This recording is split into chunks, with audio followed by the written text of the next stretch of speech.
Welcome to the Daily Review. This is Razak, Senior Trading Strategist here at CMTrading. And today is April 4, 2024, and today is Thursday morning. So looking at the highlights of the day, gold pushes to new all-time record highs above 2,300. No major economic events scheduled for today, but keep in mind tomorrow, big NFP coming out of the United States. And so looking at the various markets, starting out with the Forex symbols, the major pairs bounce versus US dollar. And as we look at the indices, the Dow Jones pretty much unchanged while the NASDAQ gets a slight bounce. Looking at commodities, gold and oil pushing higher. And as we look at the stocks, they continue to be mixed. ALCOA continues that upwards momentum and pushes even higher. And as we look at Intel, big gap down. We're going to take a look at that as well. Lastly, looking at cryptocurrencies, Bitcoin remaining unchanged. So let's take a look at the markets and see what we can expect from today's trading.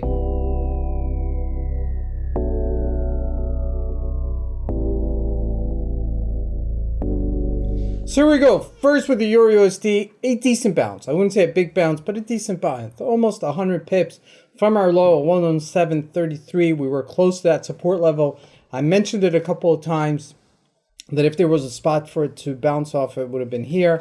Sure enough, the GBP USD did as well. Bounced a little bit more sharper because the GBP trades a little bit sharper. If you look at the Australian dollar, also did it as well. Okay, so it's almost across the board, except here we go. Japanese yen still on that low, didn't make new lows, and it may still, okay?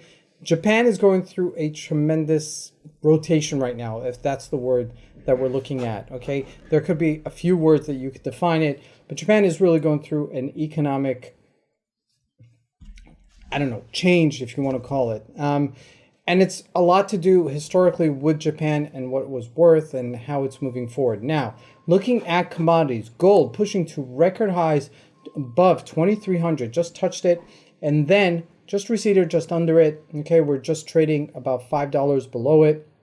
Not a big deal, but I'd be looking at this for continuation as this is really making new ground for new all-time record highs. If you look at a monthly chart, you can see that. It's clear as day, all right? So ever since we passed that 2,000 mark, if we got to 2296, that means possibly we could get to 2,500. We like round numbers in trading, and that's what we're looking for. Looking at oil.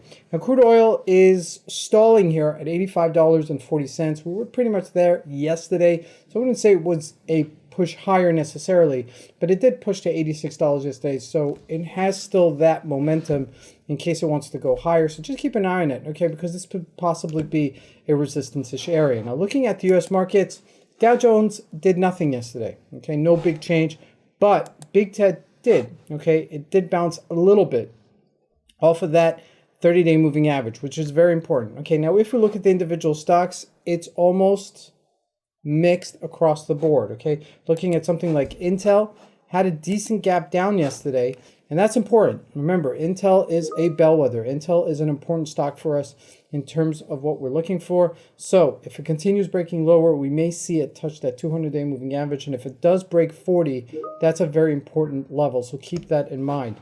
Now, looking at Google, opposite direction, still showing some strength, which is kind of interesting, okay? It's on the upside. Now, we also mentioned it in the preview, also ALCOA pushing even higher to $37 a share. Now, looking at a weekly chart just to give us perspective, if we do break that 200-day moving average, that remains very important as well. And lastly, I just want to look at NVIDIA because it's not doing much here, okay? Where Intel is and breaking lower, NVIDIA isn't, so keep that in mind. So there's like rotation in the market and it's being mixed, which is a little bit more difficult to trade in such a market because it's not, across the board. But going into earnings season, this is to be expected. Lastly, looking at Bitcoin, just hanging out here at $65,000. I always have to keep that in mind. And so it's pretty much flatlining here. Let's see if it does break above that 67 or below 63, and then it will get a little bit interesting. This is Razak. I want to wish you guys a great trading day. Thank you.